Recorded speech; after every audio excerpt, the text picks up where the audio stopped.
मैं सायन कयाल, आपके साथ लेजेंड सत्यजीत रॉय का रहस्यमयी कहानी महान विद्वान जिनका नाम मृत्युंजय सोम था, पार्ट 3 लेकर। अंबर बाबू की बीमार मां को परेशान करने का कोई मतलब नहीं था, इसलिए हमने कुछ समय के लिए पाम एवेन्यू मार्ग समाप्त कर दिया और गंगा के किनारे सेनेडर के राजदूत के पास गए। गे रेस्टोरेंट के सामने गाड़ी खड़ी कर ड्राइवर बिलास बाबू ने कहा, सर, यहां से पैदल चलकर सीधे दक्षिण की ओर चले गए और 1 घंटे बाद वापस आए, बिल्कुल दक्षिणावर्त। क्या आप कार में बैठे? हाँ। आप सेनबारी में कब तक गाड़ी चला रहे हैं? 9 साल। यानी आपको हादसे के बारे में पता नहीं? दुर्घटना 12 साल पहले अंबर बाबू ने एक आदमी को कार से टक्कर मार दी थी। मिस्टर सेन, क्यों, आप पर विश्वास नहीं है? मैं यह भी नहीं जानता कि क्या उसने कभी खुद गाड़ी चलाई थी। उस घटना के बाद उन्होंने गाड़ी चलाना छोड़ दिया। यह ड्राइवर को दोष नहीं दिया जा सकता। सभी समय मुझे आश्चर्य है कि सड़कों पर लोगों के चलने के तरीके के कारण अधिक लोग क्यों नहीं मरते। ड्राइवर को क्या दिक्कत है? अंबर बाबू, जिस दिन वह वापस नहीं आए, उस घटना के बारे में कुछ बताएं। उस दिन उसे आता ना देखकर मैं हेस्टिंग्स गया और खोजबीन की। रास्ते में लोग मुझे पकड़कर पूछते हैं। मैंने कार रोकी और सड़क पर उतरकर पता लगाया कि कहीं गिरी तो नहीं है। दिल इतना मजबूत नहीं था। सड़क पर लोग कैसे थे? यहां के लोग बुरे नहीं हैं, सब घूमने आते हैं। हालांकि न्यू हावड़ा ब्रिज के किनारे बहुत कम लोग हैं। सर, हां, वह वहां जाता था। अगर गलती से कार में कुछ युवक आ जाएं और इसे ले जाएं तो किसी को पता भी नहीं चलेगा। हमने हेस्टिंग्स तक लगभग 10 मील की दूरी तय की, लेकिन कुछ भी संदिग्ध नहीं देखा। 2 दिनों तक पाम एवेन्यू से कोई खबर नहीं। दोपहर को भोजन के समय लाल मोहन बाबू आए और बोले, क्या बातें चलती रहनी चाहिए? अंबर सेन के गायब होने की बात सुनकर सज्जन की निगाहें माथे पर चढ़ गईं। उन्होंने कहा, मैं आपका एक भी केस बर्बाद होते नहीं देखूंगा। अपने भाग्य को आशीर्वाद दें। आपके महान विद्वान पड़ोसी मृत्युंजय सोम के बारे में क्या कहना है? बहुत दूर, विद्वान नहीं, वह क्या है? बीच में क्या हुआ? उस दिन वह बिना अतिशयोक्ति के बात कर रहा था। अब और मत कहो सर, क्यों, क्या हुआ? मुझे कहते हुए शर्म आ रही है। मेरे लिए फिर से शर्म की बात है यह कहना। मुझे नहीं पता कि मामला क्या है, लेकिन इतना समझ सकता हूं कि लाल मोहन बाबू इसे दबाने की कोशिश कर रहे हैं। इस बीच फेलूदा को नहीं छोड़ा जा सकता। अंत में सज्जन ने जिद की। और सर, आप सोच सकते हैं, इन सज्जन ने प्रदोष मित्र का नाम नहीं सुना है। जब मैंने अपना परिचय आपके मित्र के रूप में दिया तो मैं भेड़ बन गया। कौन कहता है भिज मित्र है? और तो और इतने बड़े विद्वान हर्बर्ट डबल MA, मैंने उनके बारे में भी कभी नहीं सुना। इन शब्दों ने शायद लाल मोहन बाबू को थोड़ा आश्वस्त किया। उन्होंने जो कहा वही कहा। इतनी बड़ी दुनिया में आप कितने लोगों को जानते हैं?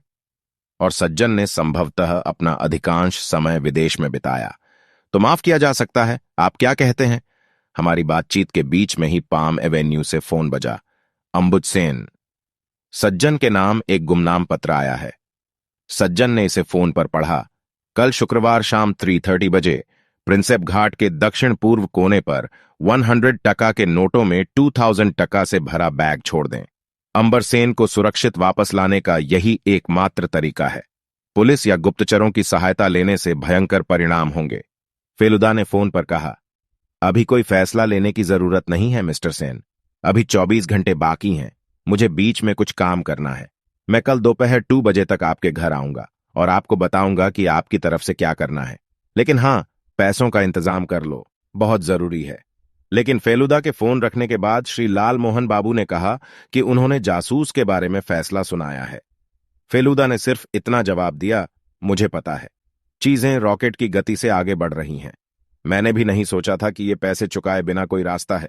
लाल मोहन बाबू, क्या आपकी कार कल उपलब्ध होगी? करीब 5 मिनट तक चुप रहने के बाद आखिरकार फेलुदा ने पूछा। जटायु ने कहा, यह समय है, जब चाहो मुझे बता देना। एक बार सब सामने आ जाएंगे। 9:30 बजे तक मिल जाएं तो ठीक रहेगा। मेरा काम कुछ घंटों में पूरा हो जाएगा, तो बेहतर होगा कि आप शाम 5 बजे तक कार लेकर आ जाएं। बहुत अच्छा। उसके बाद फेलुदा ने कुछ नहीं कहा। अगले दिन फेलुदा लाल मोहन बाबू की कार में निकल गया। यह वैसे ही निकलता है, इसीलिए यह जानने का कोई तरीका नहीं है कि यह कहां गया और क्या किया। 12 बजे लौटकर देखा तो उसका चेहरा बदला हुआ था। यदि आप निर्णय लेते हैं तो फेलुदा, मैंने डरते हुए पूछा। फेलुदा ने कहा, पैसे का भुगतान किया जाना चाहिए, लेकिन खुफिया जानकारी की धमकी स्वीकार नहीं की जाएगी। अर्थ, क्या आप स्वयं वहां रहेंगे? फेलुमिट्टी रे टोपसे से आसानी से भयभीत होने वालों में से नहीं है। मेरे हम कहां रहेंगे? आपको भी पास ही रहना चाहिए, क्योंकि मदद की आवश्यकता हो सकती है, मैंने सुना है। दोपहर के भोजन के बाद हम पाम एवेन्यू गए। अंबुज बाबू स्वाभाविक रूप से घर पर थे, फेलुदा को देखने में व्यस्त थे। कल रात मैं अपनी आंखें बंद नहीं कर सका सर। देखो क्या हुआ। पैसा आपका है मिस्टर सेन, फेलुदा ने गंभीरता से कहा। अंबर बाबू को वापस लाने का कोई दूसरा रास्ता नहीं है। अभी तक आप पकड़ में नहीं आए? रूना ने अचानक कमरे के दरवाजे से चिल्लाते हुए पूछा। फेलुदा ने कहा, बहुत कुछ हो रहा है रूना। कड़ी मेहनत कर रहा हूं ताकि मैं आज दोपहर तक बाकी को पकड़ सकूं। अच्छी तरह से ठीक है। रूना बहुत राहत महसूस कर रही थी। फेलुदा का असफल होना उसके लिए बहुत दुख की बात थी। यदि हां तो क्या किया जाना चाहिए? अंबुज बाबू ने पूछा। क्या पैसों का इंतजाम हो गया? मैंने वह किया है। मेरे पास घर पर ज्यादा नकदी नहीं है, इसलिए मैंने इसे समरेश को दे दिया और आज सुबह ही बैंक से ले आया। वह पैसा और वह थैला जिसमें वह दिया जाएगा, ये दो चीजें मैं देखना चाहूंगा। पैसे और बैग आ गए। बहुत सा धन आपने पहले एक साथ क्या देखा है? मुझे याद नहीं। फेलुदा के सामने 2100 टका के नोटों को रबर बैंड से बांधकर 10 हिस्सों में एक बैग में रख दिया गया। परिणाम स्वरूप बैग कछुए की पीठ जैसा दिखने लगा। बहुत अच्छा, फेलुदा ने कहा। फिर हम 6:45 बाहर जा रहे हैं। अंबुजा बाबू चौंक गए। वह क्या है? तुम जाओ। मुझे अपराधी श्री सेन को पकड़ने की कोशिश करनी चाहिए। आप पैसे छोड़ देंगे और आदमी आएगा और ले जाएगा और चला जाएगा, इसकी इजाजत नहीं दी जा सकती। मैं जानता हूं कि अंबर बाबू को वापस लाना महत्वपूर्ण है, लेकिन क्या इन ठगों को भी सजा नहीं मिलनी चाहिए? अन्यथा वे इसी तरह की हरकतें करते रहेंगे। लेकिन आप चिंता न करें, मैं कभी भी बिना सावधानी बरते कोई काम नहीं करता। यदि ऐसा है तो मैं कहता हूं, ध्यान से सुनो। आप पैसे अपनी कार में ले जाएंगे। आप न्यू हावड़ा ब्रिज की दिशा से आएंगे। वहां काफी शांति है। प्रिंसेप घाट से कम 200 गज पहले कार रोकें और अपने ड्राइवर से पैसे सही जगह पर छोड़ने के लिए कहें। मैं पास ही रहूंगा। मैं देखूंगा कि क्या यह ठीक से काम करता है। हम कार्यक्रम के बाद मिलेंगे, समलैंगिक रेस्तरां के सामने। तुम पैसे छोड़कर सीधे वहीं आ जाओ। मुझे भी वही करना है। कहने की जरूरत नहीं कि अगर मैं अपराधी को पकड़ लूंगा तो वह मेरे साथ होगा। अंबुजा बाबू को लगा कि वह काफी घबरा रहे हैं। यह असामान्य नहीं है। धन का योग भी कम नहीं है और ठग क्या नहीं करेंगे, कौन जानता है।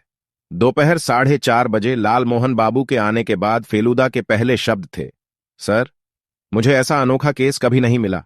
यदि आप बाद में मुझसे पूछें तो मैं अभी भी नहीं बता सकता। इसकी खासियत कहां है? तो हम क्या कर रहे हैं? लाल मोहन बाबू ने पूछा।